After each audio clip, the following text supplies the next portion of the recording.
What's up everyone, NanMan here, and we've got another Modern Meta Breakdown video. But before we jump into this week's episode focusing on Izzet Tempo, we're going to do a little bit of kind of breakdown of what's been going on the channel, what's been going on with kind of the stuff that I've been doing outside of YouTube here. I've been able to jump in and play a couple of awesome Commander games with a couple of different streams over the last couple of weeks / months. So if you guys have been interested and wanted to see some of the Commander game before it gets posted up on the channel, if you guys are following on Twitter, and that's of course at the real NanMan, you guys can kind of find out when I'll be going live with a bunch of cool people playing on their channels. Not streaming currently at this point in time, just focusing more on the YouTube content, but you will be able to see me be able to jump in and hang out with other people on stream. But we're going to keep going through and doing our Modern Meta Breakdown stuff. We're also going to be doing kind of a monthly Commander game that will be posted up on the channel for everyone to enjoy. But without further ado, let's jump into our discussion about Izzet Tempo.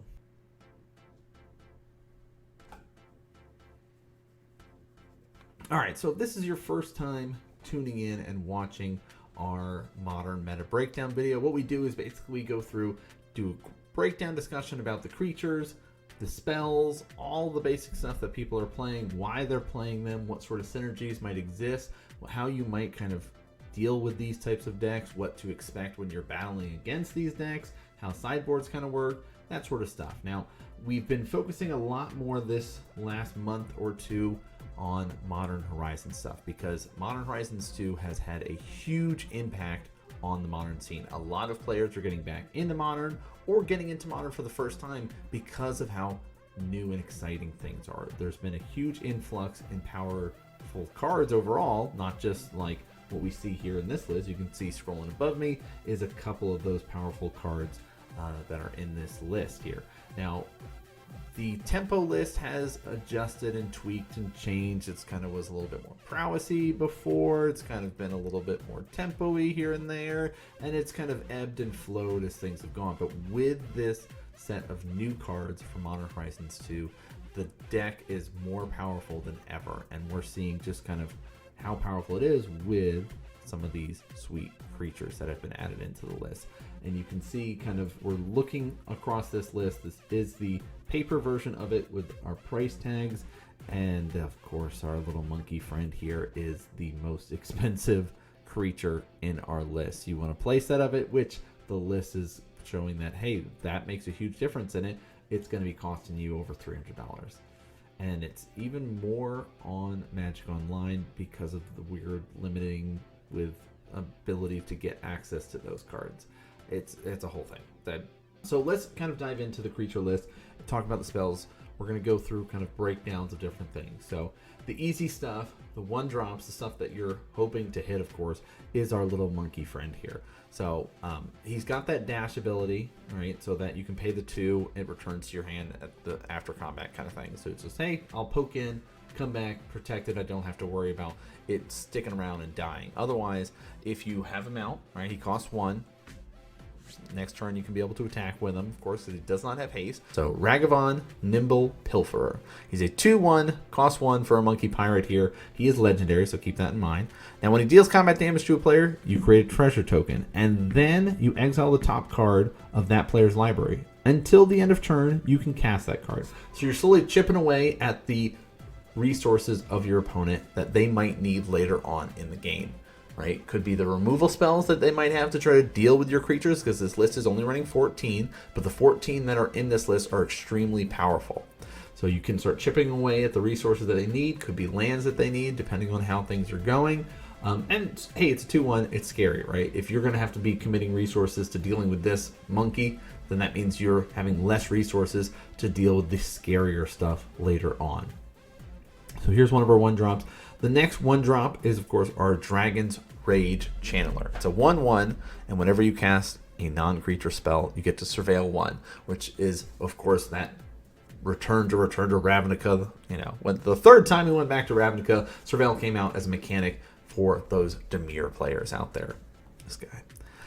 So whenever you cast that non-creature spell, Surveil 1, so you look at the top card of your library, and you could choose to keep that on top or put it into your graveyard. The graveyard does matter quite a lot with this tempo list because this creature does have Delirium. So when you have 4 or more creature types, then you get to increase the attack power of our Dragon Rage here. So he does become a 3/3, has flying, and attacks each combat if able. So guaranteed swinging in 3 damage every single turn, pretty much with this guy. Now turn 1, if you're dropping him down, not really worried about it, right? It's that follow up after that. How quickly can you dump stuff into your graveyard to be able to get that delirium? Very, very quickly, right? You've got fetch lands, so there's one right there. You have access to artifacts, Mishra's Bauble. We've got instants, sorceries, creatures. So easily 5 different options to easily fill up our graveyard. Plus, you know, we have ways to be able to speed up our progression into the getting things to the graveyard with that surveil mechanic that we talked about here. So really powerful, synergizes very well with the deck and the strategies that we're going to be going with. So Dragon Rage Chandler is also seeing play in other lists. You're going to kind of see this delirium and more people playing Mishra's Bauble. Mishra's Bauble is going back up in price again. So just kind of be aware of how things are progressing with the modern scene because of that. Now let's get to our 2 creatures that are in the list that are kind of reactionary. We need those a little bit later on. And that's, of course, our Brazen Borrower and our Snapcaster Mage. This is kind of take advantage of how things are going, that kind of more tempo-y, flash something back from my graveyard, cast it again, seems great. Who doesn't like Snapcaster, right? We like that kind of ability to flash something back. Plus, it's got a body on it, so it seems pretty powerful. You've seen it before in all the control lists back in the day. It's, you know, nothing out of the ordinary with Snapcaster. One of in this list. Brazen Borrower, of course, you've seen him around as well, especially when we talked about some of our Living End type strategies and the shift that Living End took over the kind of course of 2021. If you guys have missed that video, you can check it out because we do discuss the reasons for all the changes to that deck. But it's got that bounce effect, and it's a 3/1 body that can come in, flash, flying, get in there again, just kind of pushing for damage here. Now, the really big powerhouse of the deck, our Murktide Regent here. It's a dragon, it's a 3/3. Now you look at that cost, which you can't really see over that way, but you can see it scrolling over here, right? It costs 7, but it has that delve mechanic. So you can say, I'm going to be exiling cards from my graveyard, which we've already saw that Dragon Rage Channeler is throwing things into my graveyard. I have things like Mishra's Bauble, as well as other instants and sorceries that will let me get things into my graveyard, which we'll get to soon. All right, we'll talk about the fuel soon. But this is the main payout thing. Back in the day, some of the tempo lists ran things like Bedlam Reveler and stuff like that to try to help out, but really, this is the power level that we want to be at with this list, right? It's flying, it's a 3/3. When he enters the battlefield, he gets a +1/+1 counter on it for each instant and sorcery card that you exiled with it. So if your graveyard, which right now we have 24 spells, if you have a bunch of those in your graveyard, you can just say, all right, well, I'm going to get rid of a bunch of these, and now my reagent here is going to be even bigger, right?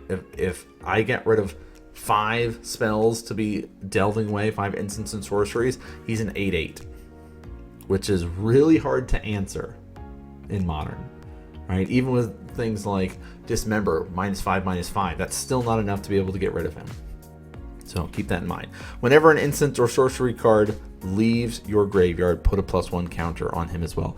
He is not legendary, so you can be able to cast more than one and then just keep building up your team around him, right? It's a really cool card. I like this idea of having this kind of big payout, big scary dragon to kind of kill people off with, right? So that's kind of our creature package. You notice this delirium idea, or this fuel in my graveyard, is the main focus of the Izzet tempo deck, right? We want our dragon to have it. Murktide needs it. Our channeler needs it. And hey, we've got other things like our Snapcaster to kind of rely on that. So how we're getting there, we've kind of got a mix of our spells, right? And that's kind of the nice fun of tempo. It's that sort of, all right, I'm going to get a lot of card advantage here and be able to get some great payout from that. Kind of in this early mid stage is the main focus of the tempo deck, right? I'm not worried about the super late game because you're going to be dead before then. not going to be as mid-rangey as like a Jund list. It's going to be a little bit more fast than that. So we've got these kind of speed things up, right? A playset of Serum Visions in here, draw a card, scry 2. We're going to get that fuel again, right? That's the couple cards that we're going to initially talk about, how we're going to fuel our strategy. So turn 1, you're hoping to be able to cast Serum Vision. You're hoping to be casting a Channeler, even your Ragavan. I mean, you could dash early on too, so keep that in mind. Turn 2. Thought Scour is also, you're going to be choosing to have yourself mill 2 cards here. Very similar to the Grixis Death Shadow list of old, where you're like, I need fuel in my graveyard that I'm going to use to be casting this Gurmag Angler. Well, this fuel that I'm doing is going to be using for my Murktide. It's going to be used to make my Rage Channeler even bigger, right? So that's kind of our thought with this Thought Scour. So I'm going to mill 2, and then I'm going to draw a card. So that guarantees 3 cards in my graveyard, right? So that's kind of really good for this. We've also got our Expressive Iteration here, which is a newer card from Strixhaven. So you look at the top 3 cards of your library, put one of them into your hand, one of them into the bottom of your library, and then exile one of them. You can play the exiled card this turn. With so many of these 1-cost instants and sorceries, we're going to have a good chance to be able to hit something that we want, right? That's the nice thing about this tempo list. You see it's very low to the ground in converted mana cost, so we're going to kind of get that fuel out, get the speed going that makes the tempo list so scary. All right, so here's our fuel that we were referring to. You also got the Mishra's Baubles also in that fuel category, right? Cost 0, get it out early. I can sack it, look at my top card, your top card, doesn't matter. I'm drawing a card off of it, replaces itself, and it works towards that Delirium and fuel for our Murktide. So fills in lots of duties in this list, and kind of one of the reasons why it's going up in price. So be aware of that. Then we've got our burn spells and our kind of counter spells, right? Along with this, a well-rounded package that I need in this list. So let's talk about our burn spells that we've got. We've got Lightning Bolt in here, which is a multi-purpose tool to not only kill creatures, but to burn face. When we're kind of going for that sort of aggro plan, I'm coming at you, we can use it just straight face. Because we have access to Unholy Heat, another one of our kind of newer spells that also cares about Delirium. So just like our Dragon's Rage Channeler here. So normally deals 2 damage to a creature or player, but since we're going to have Delirium, it's going to be dealing 6 damage instead. So keep that in mind. So that's kind of our answer to pretty much most creatures as well as planeswalkers in Modern. Like we talked about previously, Dismember used to be the kind of go-to removal spell. -5 was kind of where you want it to be. Now, -5 isn't as effective when you have a Murktide that's an 8/8. Right? So keep that in mind when you're going through how you're removing stuff. Now we've got access to essentially 2 counter spells, really. Counter spell, there's 3 of in this. Some people running 4 of and not running the Archmage, but it's mix and match, right? You have that flexibility to be able to adjust it. Counter spell being in Modern is great. It fits very well with kind of what people want to do. So I have no problem with that being in Modern.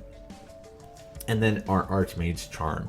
This is that triple duty for the list. I can draw cards off of it, more fuel, keep that tempo strategy going. I can counter a spell if need be, if I'm kind of stuck in that position where I'm waiting for more fuel into my graveyard to be able to cast my Murktide, and I'm just going to play that delay game, right? That's kind of, counter spells in this list are a delay game / protection game. You kind of have to adjust your gameplay based on what matchup you're in. And then, of course, you can gain control of target non-land permanent with mana value 1 or less. There are plenty of things in Modern that have converted mana cost 1 or less. We can look at our list in particular, right? Dragon Rage Channeler, our Ragavan is in here. You have things like Death Shadow, and we're referring to things like Hammer Time, right? We can steal a hammer if we really wanted to because it says permanent and not just creature. So Just has to be non-land. So that's kind of our basic rundown of lists, right? Tempo strategy. I'm going to be getting lots of card advantage. I'm using that card advantage for fuel for my creatures to kind of close out the game. I've got burn spells that can go towards face as well as towards creatures. It's very fast, very low to the ground, converted mana cost, and then you have big payout cards from it. There's only 18 lands in the list. You have ways to get lands into your graveyards with fetch lands, with our Thought Scours, even our Fiery Izzet here that can be able to sacrifice and draw cards. So it's very well positioned as people are trying to find the best spot to be in for Modern, right? And aggro strategies have always been powerful in the right kind of meta. So keep that in mind as you kind of are getting into Modern or seeing how things go. It's the sideboard that we have here is very normal to see, right? It's a lot of one-ofs, a few two-ofs here and there, but it's kind of like, I want to be doing the same strategies that I was doing in the main board, but I need more silver bullet specific answers for specific matchups, right? So things like our Aether Gust. Choose target spell or permanent that's red or green, and that player puts it on top of their library. Okay, very specific here. A Braid. Okay, I can deal 3 damage to a creature, but I also have the option to destroy artifacts, right? Specific on how we're doing it. Hurkyl's Recall, bouncing artifacts, Engineered Explosive, destroying things. We've got more counter spells to spell. Flusterstorm is here. It has that storm mechanic. Again, Modern is shifting into this Legacy Light, and there's things like this that kind of give that indication. Another Archmage's Charm in here. 2 Blood Moons, Force of Negation, Kozilek's Return. So counterspell, removal spell, that's our answers in our sideboard. In this tempo strategy, that's what you expect to see to help you towards your game plan, right? Counterspell and removal is delay, delay, delay, protect, protect, protect. I'm protecting my creatures with my counterspells. I'm delaying you from comboing off or doing whatever strategy you want to do. I also am killing off your creatures to protect my life total so I can be able to kill you with my Scary Dragon, right? And it's just fueling my graveyard that I will then use for my Dragon Rage Channeler, away at your deck with Ragavan or Nimble Pilferer. I'm never going to say that right, guys. So that's our breakdown for the list. I hope you guys have enjoyed seeing more and more discussion of how Modern has been kind of shaken up from Modern Horizons 2. We're going to keep bouncing around and showcasing a list for you guys, as well as other decks in Modern. If there's specific decks that you want to see, leave a comment down below. Let me know. We're going to keep bouncing around. We have showcased quite a bit overall, so make sure you guys are chatting around. Let me know what you guys want to see. But that's going to be it for this episode. Thanks so much for tuning in and watching, and I'll see you guys next game. Hey everyone, NanMan here. I'm a StarCraft 2 and Magic the Gathering content maker and commentator. Thanks for tuning in and watching, guys. Make sure to hit that subscribe button and check the description for more information about other content that I'm doing. I've also got a new podcast, NanMan's Nerd Corner, which you guys can find out on Spotify or iTunes. It's got a bunch of Magic content as well as other stuff. Thanks for tuning in and watching, and I'll see you guys next game.